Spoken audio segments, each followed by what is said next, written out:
আসসালামু আলাইকুম। গতকালের ভিডিওটি আপনারা দেখেছেন। তো মাল্টি নোংরা, তুমি আসো, তোমাকে কয়েকটা কথা আরও বলে দিই।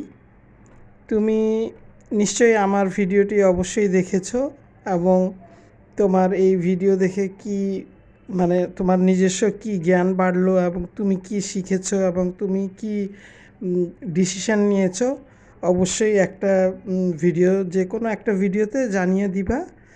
আর তোমার কাছে হাম্বল একটা রিকোয়েস্ট থাকলো, তুমি অবশ্যই খুকির কাছে ক্ষমা চেয়ে নিবা এবং খুকিকে গিয়ে সরি বলবা, দেখা করে সরি বলবা, ফোন করে নয়। আচ্ছা, আরেকটা কথা বলতে চাচ্ছি, তুমি তুমি মনে করো যে তুমি মানে যেসব ল্যাঙ্গুয়েজ ইউজ করো বাংলাটাই, তুমি তো ইংলিশ বলো।